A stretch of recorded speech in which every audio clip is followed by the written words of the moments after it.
Hello and welcome back to the channel. Today we're going to be taking a look at the Northwest Ordinance of 1787. The Northwest Ordinance is one of those documents that always gets sort of mentioned when we talk about founding documents, but it's different in a couple of different ways than the Declaration of Independence or the Constitution, but it was written in the same time period, 1787. So today I'm just going to ask a couple of basic questions. What is the Northwest Ordinance and why do we take so much time to talk about it? So with that, let's dive in and check it out. All right, so first some historical context. The Northwest Ordinance is in reference to the Northwest Territory, which is the territory north and west of the Ohio River in the sort of what we now refer to as the Midwest in the United States. Being someone from Indiana, I tend to think about this area of the country quite a bit.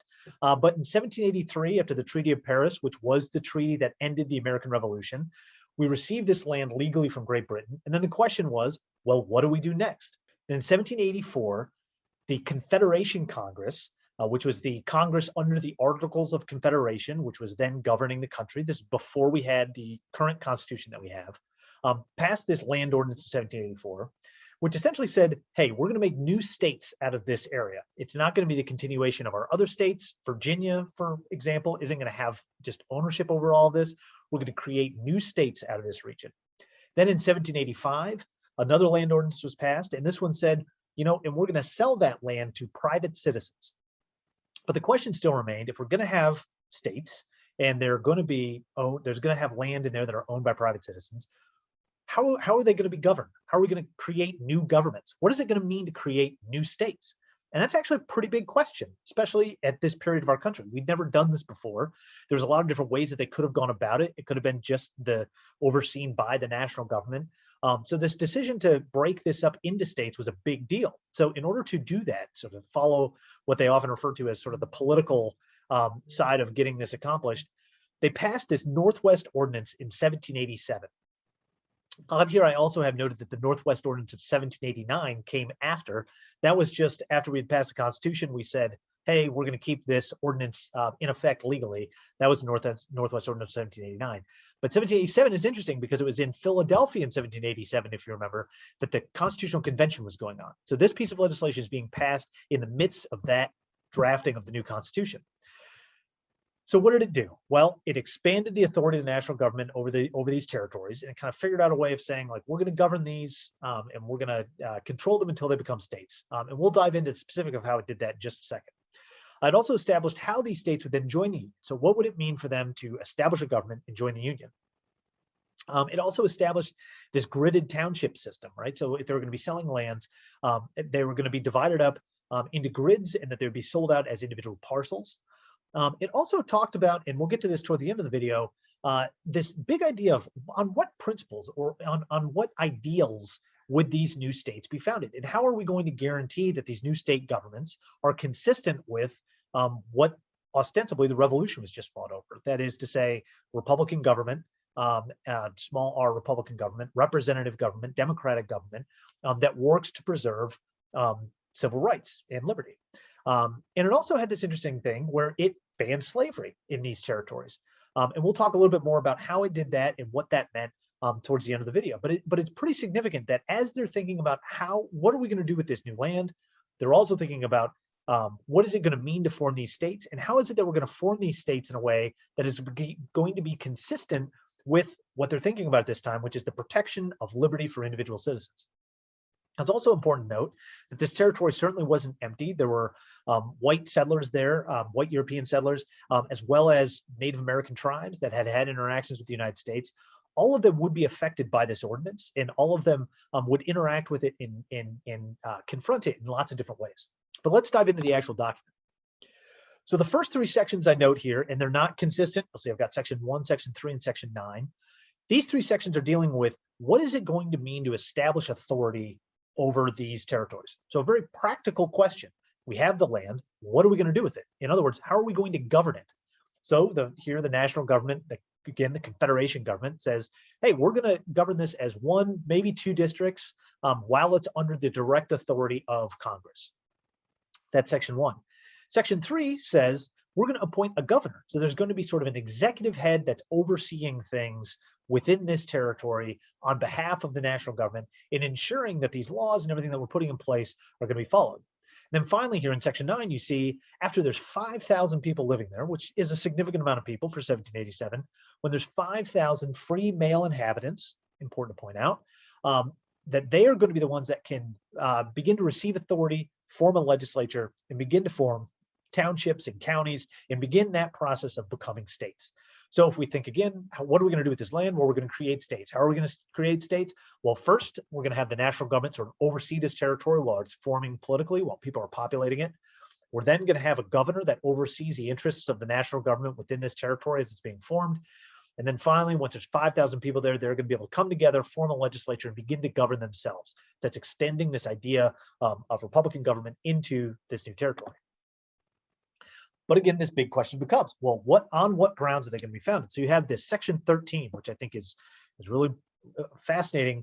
Again, thinking about what was on the minds of these individuals as they were forming this. And they say, and for extending the fundamental principles of civil and religious liberty, which form the basis whereon these republics, their laws, and constitutions are erected, to fix and establish those principles as the basis of all laws, constitutions, and governments, which forever hereafter shall be formed in the said territory, to provide also for the establishments of states and permanent government therein, and for admission to a share of the federal councils on an equal footing with the original states at as early periods as may be consistent with the general interest. So it's a mouthful and it's written in very legalistic language. What does it say?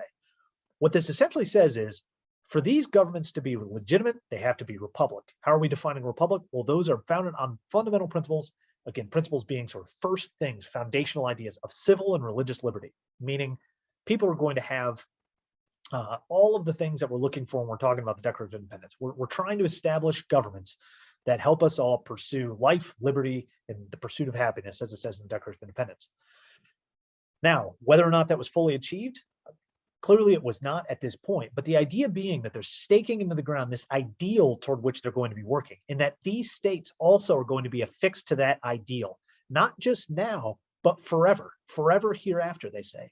And not only that, these states will come in as equals to the other states, meaning there will be no hierarchy among states. We have this, we all know historically that Delaware, for example, was the first state, but Delaware would have no footing or authority that was in excess of Indiana when it would eventually come into the country. These states would be equal, they would enter equally, they would have equal voice in the national government, and they would be seen as equal polities within the system. And so then in section 14, how are we going to do this? Section 14 says, it is hereby ordained and declared by the authority aforesaid that the following articles shall be considered as articles of compact between the original states and the people and states in the said territory and forever remain unalterable unless by common consent. So the next articles I'm going to show you, what Congress is saying here is you get to move there, you can form your own state, you can create these political institutions, but the articles that are listed below are always going to be effect here, because this is a compact that for you to become a part of the Union, you will need to follow these things. And so let's take a look. So Article 1, and I'm only going to look at a couple of them here, but Article 1 says, no person demeaning himself in a peaceable and orderly manner shall ever be molested on account of his mode of worship or religious sentiments in said territory. So this is the idea of, earlier we just mentioned religious liberty, but this is the idea of freedom of conscience, as James Madison would talk about. This is the idea that you are free to think and act and believe in any way that you see fit. This is something that the founding generation saw as essential to what it meant to be a free and independent citizen. And it's something that they call out here, again, forever hereafter, that this will be something that's protecting these territories. And then Article 3, you have this really powerful and I think beautifully written statement that says, religion, morality, and knowledge being necessary to good government and the happiness of mankind, schools and the means of education shall forever be encouraged.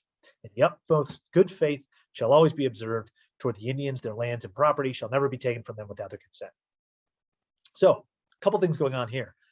Religion, morality, and knowledge being necessary to good government is an interesting sort of pairing. I think here, the members of the Confederation Congress are thinking about how are we going to maintain, we have these principles, we have these ideals, how do we maintain them? Well, part of it is through the actions of what you're doing right now. Learning what these right ends may be or what these things towards which we should orient government, and placing these high ideals in a position where if we are working to achieve them, we are hopefully orienting government towards good ends. How do we do that? Educating ourselves. And education obviously takes investment. And so they're going to make sure, and it happens in the Northwest Territory, that they set aside one of the parcels of land specifically for education. The idea here is that we're thinking about this and we're pointing towards these good ends. It goes on to say that the line about the utmost good faith shall always be observed with the Indians. Now, our history with Native peoples in the United States is one that is complicated and complex. And here you see a statement that is talking about observing good faith. So there's at least this idea, and it's significant to think about that this idea of good faith being observed toward Indians is captured here. Now, whether or not that was upheld, I think is something that is well worth exploring. It's well worth you learning about. And it's, again, I think interesting pairing it with education, because it's an important thing for all of us to keep in mind that these statements and these sentiments are only as good as we citizens are at holding our governments accountable to them and pursuing them in our own lives. So I think that that's really powerful, and takes us to our next point, which is Article 6. Article 6 says, there shall be neither slavery nor involuntary servitude in the said territory, otherwise than in punishment of crimes whereof the party shall have been duly convicted. So this is banning slavery in the Northwest Territory, which is significant. This is the first outright ban of slavery. It comes in July again of 1787 in the midst of the Constitutional Convention, where the conversation around slavery is being actively debated. What we're going to do about it, what this institution means to the country, what it means if we don't get rid of it. Those debates are live and active. And here you see the Confederation Congress making a very firm statement. This continues on from earlier debates that had happened. In 1784, there was a similar provision put in by Thomas Jefferson that would have called for gradual emancipation and was working towards getting rid of slavery in these territories.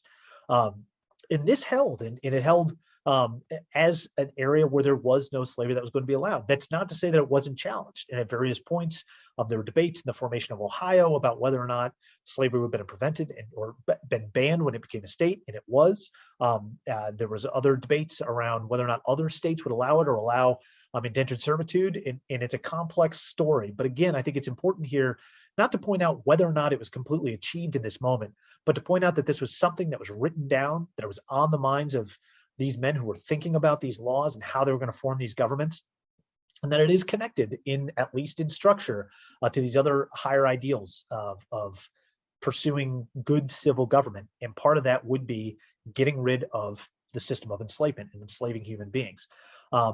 Again, only so good as we as individual citizens, as the country works to unite it, but it is significant that it's at least captured here in legal language. So to wrap up, sort of our central question again, what is the Northwest Ordinance?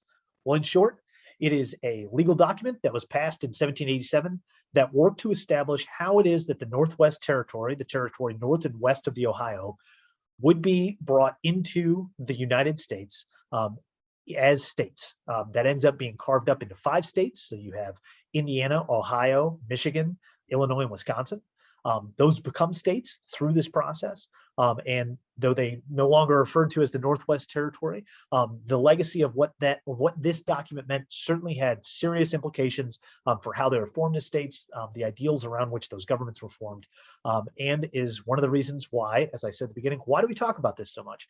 That's why it had real effects on the governing of those states, and it reveals at that moment in 1787 what it was that members of the national legislature were thinking about, what it was they were debating about, and how it is that they thought that we could take this expanding nation and turn it into a nation of many states that would eventually become the United States. So that's a whole lot to go over, but I thank you all for joining me. I hope you enjoyed it, and until next time, keep on learning.